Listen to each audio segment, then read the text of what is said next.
Vamos a comenzar con el desarrollo de la unidad que abarca los sistemas de ecuaciones lineales que llamamos segunda parte. Nosotros ya analizamos una primera parte cuando comenzamos la materia. Ahora ya con el conocimiento de las matrices y los determinantes podemos terminar de ver el tema del sistema de ecuaciones lineales. En principio vamos a presentar una notación diferente para poder expresar un sistema de ecuaciones lineales. Nosotros estábamos acostumbrados a tener un sistema de ecuaciones lineales como por ejemplo el que está planteado acá. Este sería un sistema de tres ecuaciones con tres incógnitas, un sistema cuadrado, heterogéneo, ¿sí? ¿Se acuerdan las clasificaciones entre heterogéneo y homogéneo? Esto sería heterogéneo. Y existe una posibilidad de escribir este mismo sistema de acuerdo a una notación matricial. ¿Qué sería eso? Si yo armo una matriz que tenga todos los coeficientes de cada una de las ecuaciones, fíjense, 2 menos 1, 2, 2 menos 1, 2, 1, 1 menos 1, 1, 1 menos 1 y 2 menos 1, 2, 2 menos 1, 2. Y a eso lo multiplico por una matriz columna, ¿sí? de las incógnitas. ¿Sí? Fíjense que si hago esa multiplicación y que va a ser posible, ¿por qué? Porque esta matriz, ¿qué orden tiene? Esta matriz tiene orden 3 por 3. ¿Y esta matriz qué orden tiene? Tiene 3 filas y una columna, con lo cual se está cumpliendo lo que nosotros sabemos que se debe verificar para poder realizar el producto. El número de columnas de la primera igual al número de filas de la segunda. Y justamente el resultado va a ser una matriz de 3 por 1, de 3 filas, una columna. O sea que sería esta matriz, que tiene 3 filas y una sola columna. Y fíjense que esta matriz, la que está de este lado, es la matriz columna que junta los términos independientes. Entonces, esta escritura se llama notación matricial. Por otro lado, si nosotros hacemos el producto entre esta matriz y esta matriz, fíjense que lo que vamos a llegar es a estas ecuaciones. ¿Por qué? Porque vamos a hacer simplemente el primer producto, la primera fila por la primera columna. ¿Qué quedaría? 2x menos y más 2z, que es exactamente igual a esta ecuación y igual a 2. ¿No? Bien, esta matriz que reúne todos los coeficientes la llamamos matriz A y justamente es la matriz de coeficientes, porque junta todos los coeficientes del sistema.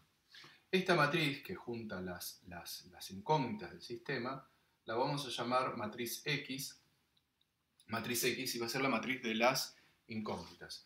Y por otro lado, esta matriz, columna, la vamos a llamar matriz B y va a ser una matriz de términos independientes que también va a tener 3 filas y una columna.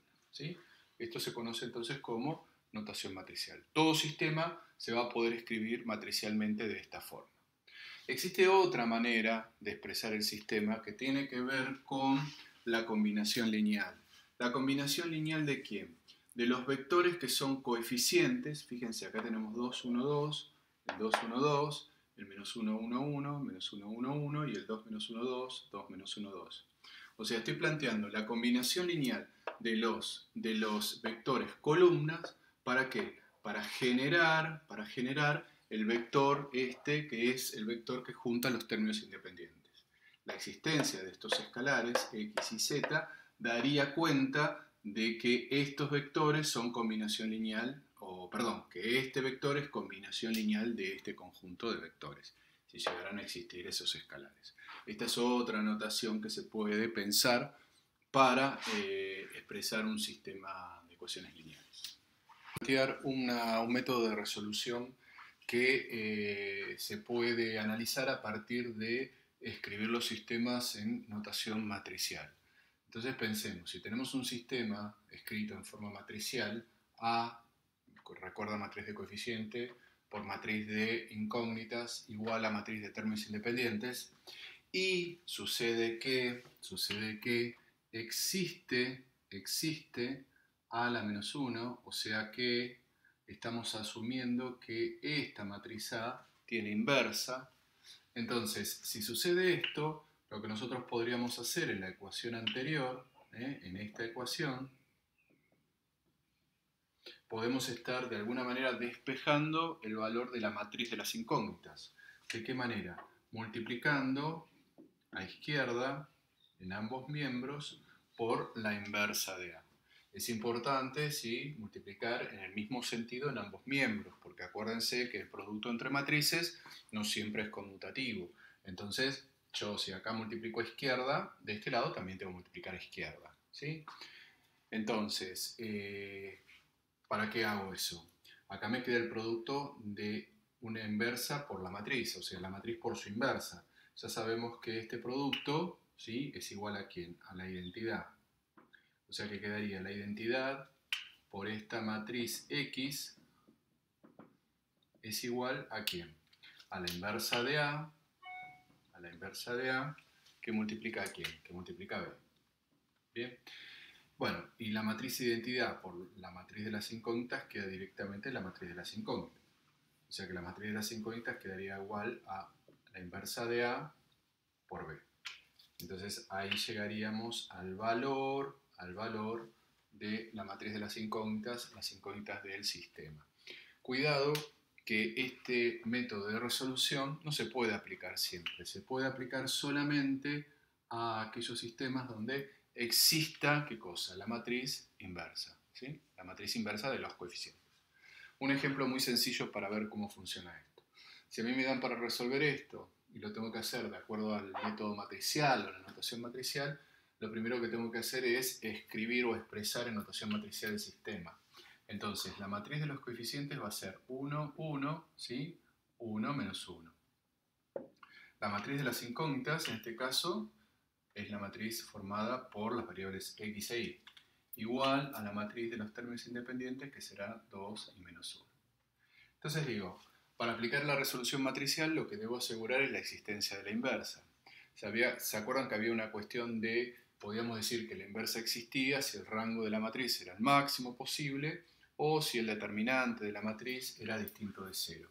Si yo planteo, esta sería la matriz A, esta es la matriz que yo llamo X y esta es la matriz que yo llamo B. Si yo planteo el determinante de A es el determinante de 1, 1, 1 menos 1. ¿Sí? Esto da como resultado menos 2. Entonces, ¿qué puedo asegurar? Que va a existir, existe, ¿qué cosa? La inversa. Si existe la inversa, podré aplicar la resolución matricial. Entonces, ¿cómo quedaría una resolución matricial? Directamente lo que podríamos escribir es que la matriz de los coeficientes, x, y, va a ser igual a ¿quién? Va a ser igual a la inversa de la matriz de coeficientes, a la inversa de la matriz de coeficientes que la escribí acá, ¿sí? Esta es la matriz A, esta es su matriz inversa, la deberíamos calcular por alguno de los métodos ya vistos, un medio, menos un medio. ¿Y esto por quién? Por la matriz de los términos independientes, por 2 menos 1. Si yo hago esta cuenta, ¿no? Fila por columna, la primera fila por columna me daría 1 y la segunda fila por la columna me daría menos 1. Entonces acá ya digo cuál es el resultado del sistema. ¿Sí? La variable es x, y es igual a la matriz columna 1 menos 1. Vamos a plantear el teorema de Cramer. Cramer lo que dice es lo siguiente: en el sistema planteado de manera matricial, A por X igual a B, donde A es una matriz de n por n, la matriz de coeficientes, la matriz de incógnitas n por 1 y la matriz de términos independientes n por 1. Quiere decir que es un sistema cuadrado, ¿no? Porque la matriz de coeficientes es de n por n.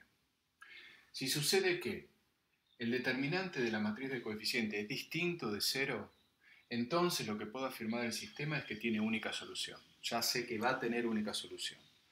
Ahora bien, si ese determinante es igual a 0, ahí no define Cramer.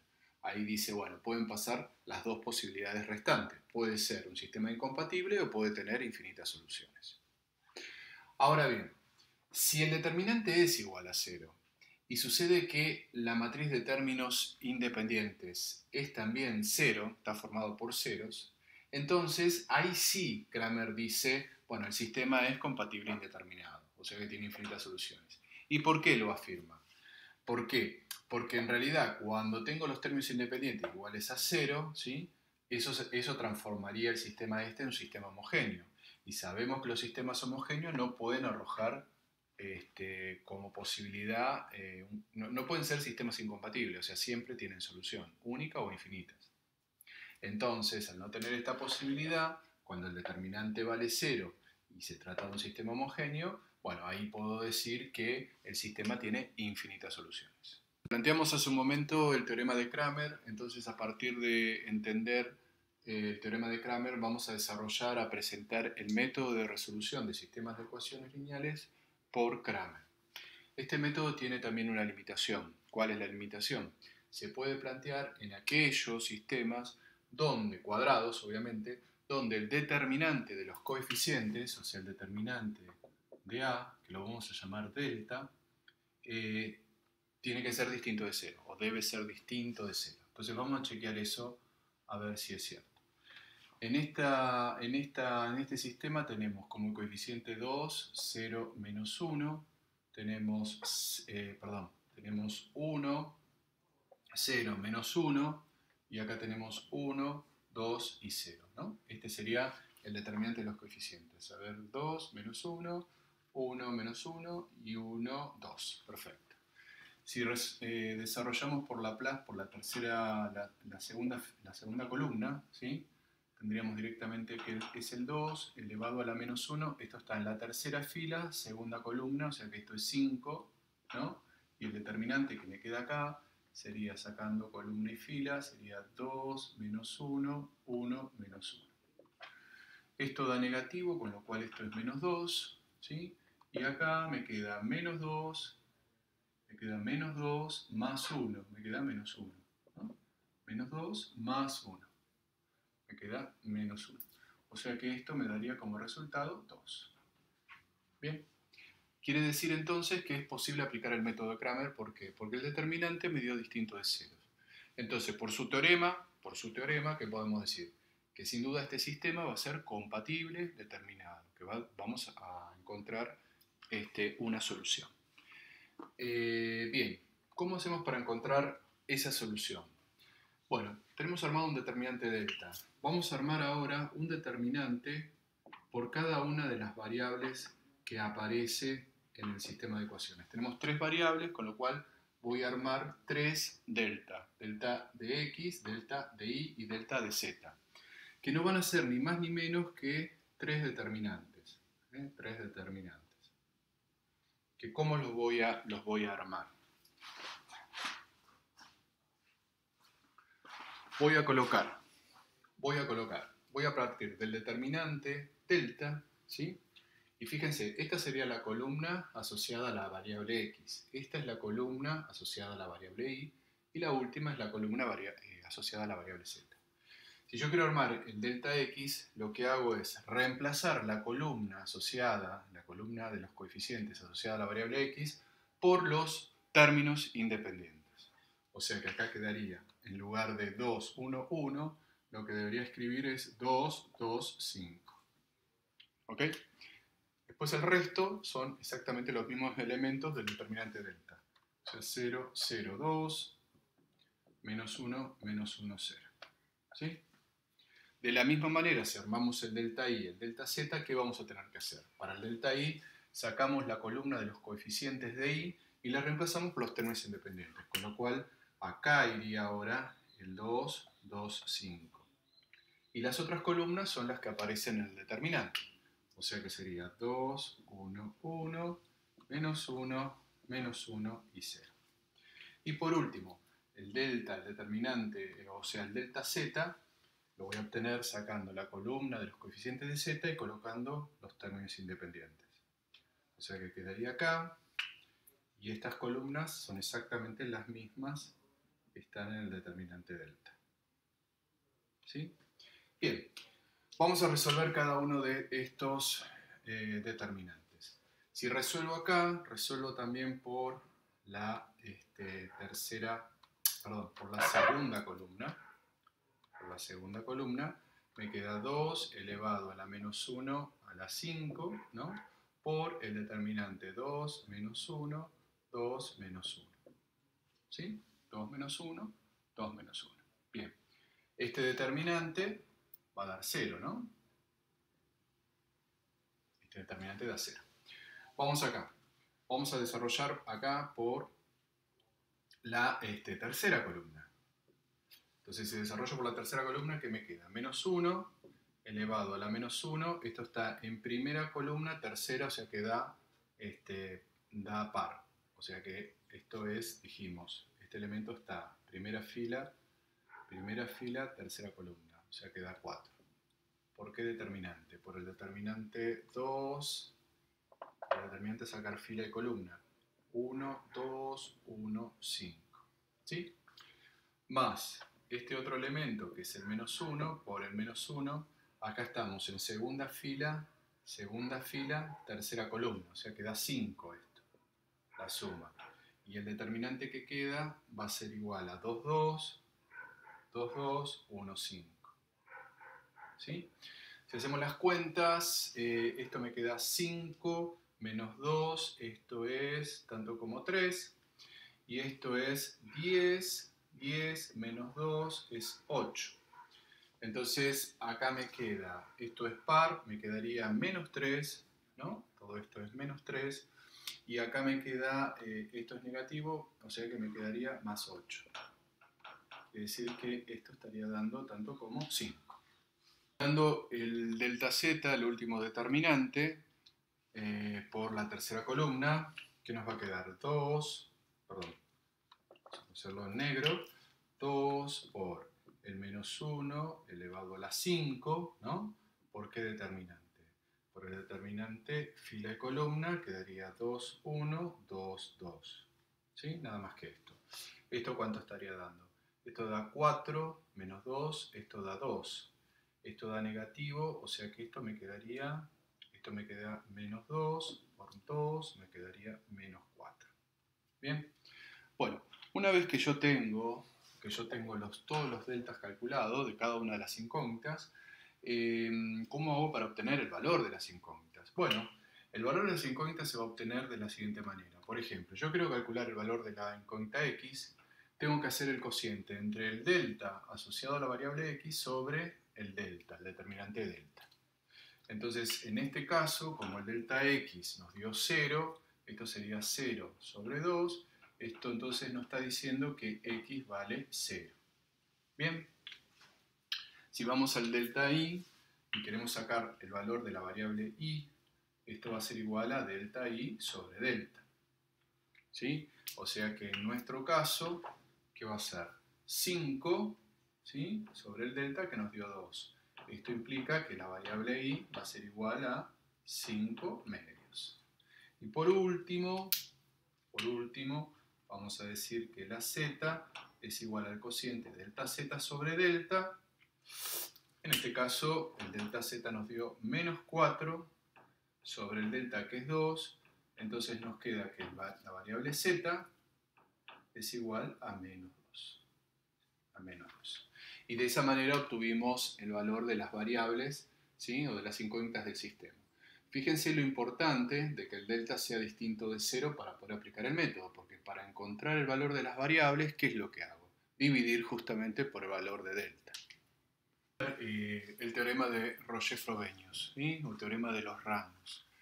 Entonces, para eso es necesario hablar del rango. ¿Se acuerdan el rango de una matriz? Que era la máxima cantidad de vectores LI visto por fila o por columnas que tenía una matriz. Ver el rango de la matriz de coeficiente y ver el rango de una matriz que se llama matriz ampliada. ¿Cómo se obtiene esa matriz ampliada? La matriz ampliada, que la vamos a representar con una prima, se obtiene a partir de tomar la matriz de coeficientes y agregarle una columna más, que va a ser la columna de los términos independientes. ¿Sí? Quiere decir que si esta matriz tiene un orden n por m, ¿sí? Esta matriz, la prima, va a tener n por m más 1, o sea, va a tener una columna más. Bien, ahí puse una anotación, un ejemplo para que lo podamos ver, ¿no? Esta sería la matriz A, esta sería la matriz X y esta es la matriz B. Si yo quiero hablar de la matriz ampliada, ¿sí? La matriz ampliada va a ser la matriz formada por la matriz A, o sea que el 2, 1, 1, 1, y le deberíamos agregar una columnita más que sería la columnita de los términos independientes, 2, 0. ¿Sí? Entonces fíjense, la matriz A es de 2 por 2, en cambio la matriz A es 2 por 3. 3 columnas, se le agrega una columna más. ¿Qué es lo que dice este teorema? El teorema de Roger-Frobenius. Compara los rangos de la matriz A y de la ampliada. ¿Sí? Los rangos de esta matriz y de esta otra. Entonces lo que dice es, si los rangos son iguales de esas matrices, el sistema es compatible, va a tener solución. ¿Sí? Ahora bien, si esa igualdad es exactamente igual al número de incógnitas, quiere decir que si estas matrices, ambas, tienen rango, en este caso 2, y 2 son el número de incógnitas, lo que puedo decir es que el sistema va a tener única solución. Única solución. Ahora bien, si los rangos son iguales, ¿sí?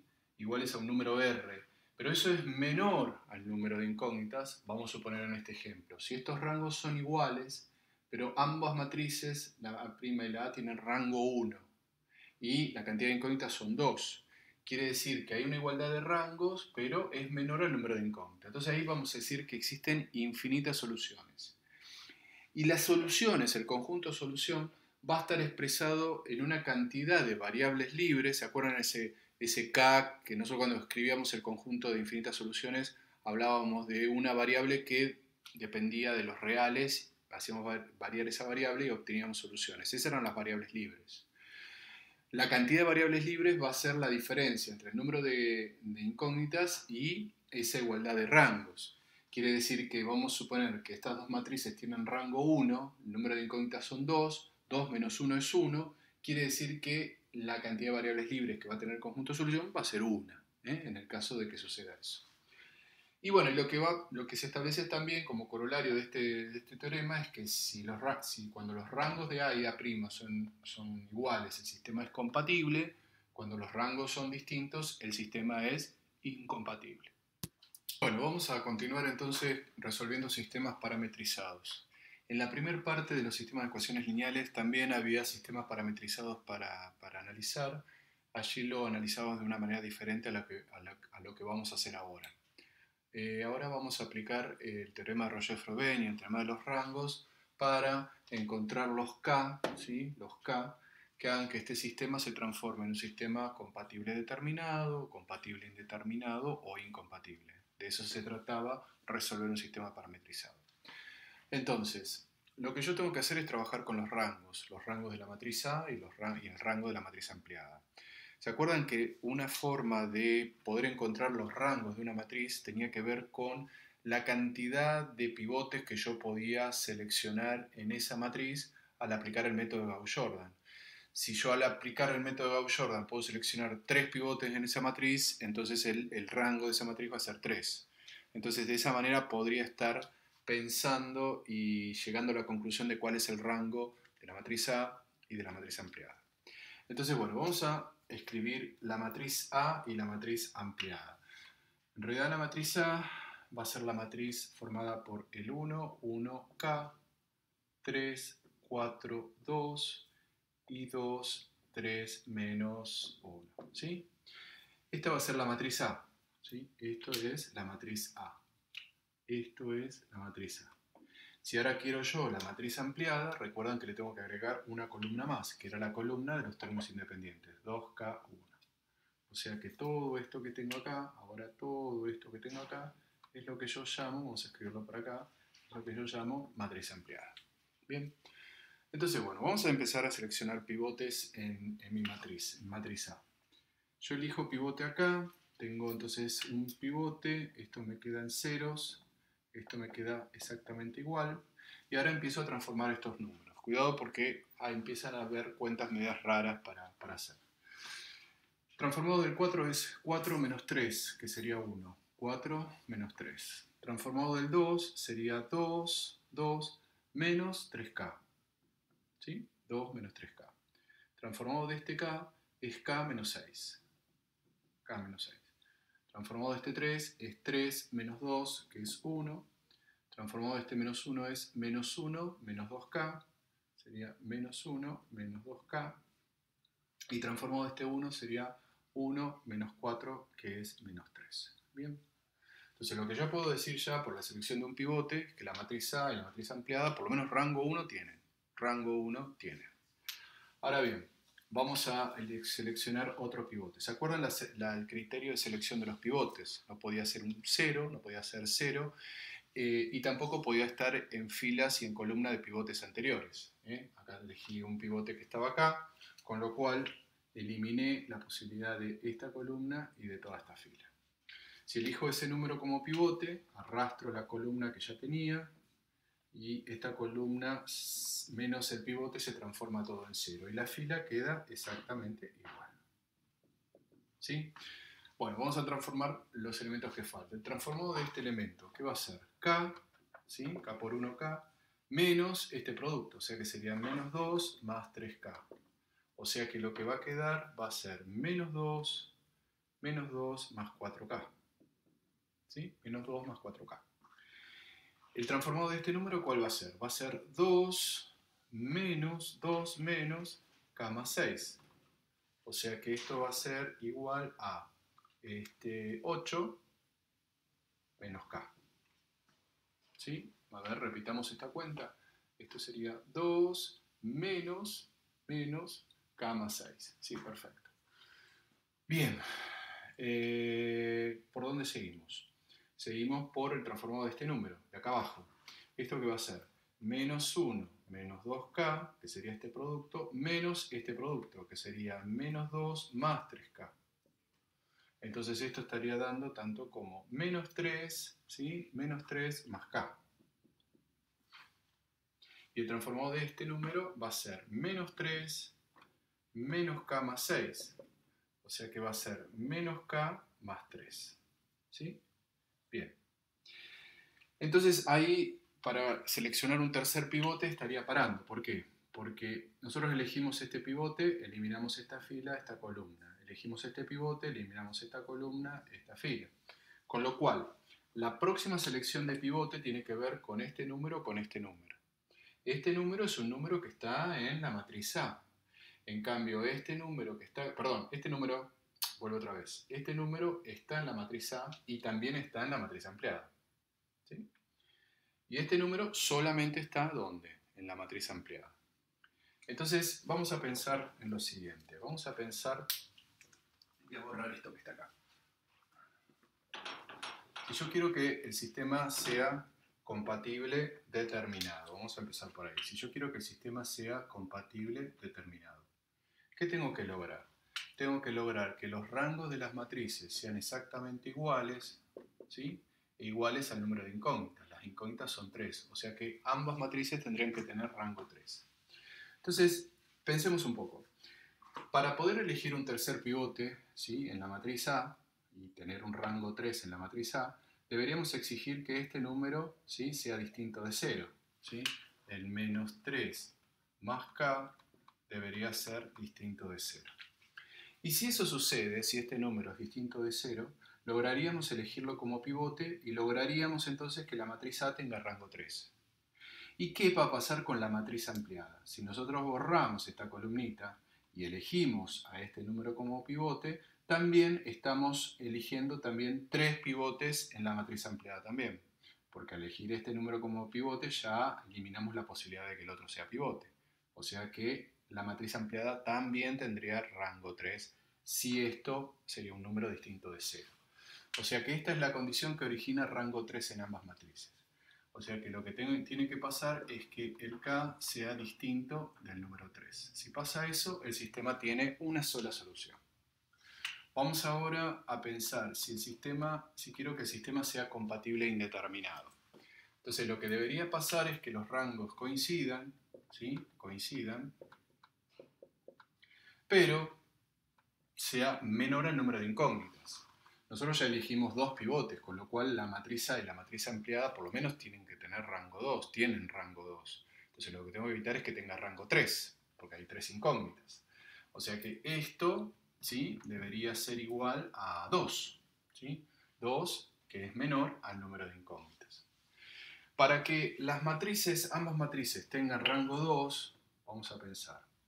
Si yo quiero que esta matriz que está acá tenga rango 2, lo que tengo que pedir es que esto, ¿sí? Sea 0, para no elegirlo como pivote. O sea que lo que tiene que pasar es que menos 3 más K tiene que ser igual a 0. ¿Sí? Y si yo quiero que la ampliada también tenga rango 2, tengo que asegurarme que este número también es 0. Porque imagínense que este sea 0 y que este no sea 0. Si yo saco la rayita y quiero saber el rango de la grande, al no ser 0 este lo podría elegir como pivote, con lo cual ahí tendría esta matriz con un número, un rango 3, ¿no es cierto? Yo quiero que tenga rango 2. Entonces, lo que tiene que suceder también es que el menos k más 3 también tiene que ser igual a 0. ¿Sí? Fíjense, si k vale 3, esto es 0. Si k vale 3, esto es 0. O sea que esto se logra para un k igual a 3. ¿Sí? Bien. Y si ahora yo quisiera que el sistema sea incompatible, ¿sí? De acuerdo al teorema de Roger-Frobenius, lo que tengo que lograr es que el rango de A sea distinto al rango de la ampliada. ¿Sí? Entonces, por ejemplo, podríamos pensar que el rango de A sea igual a 3, ¿sí?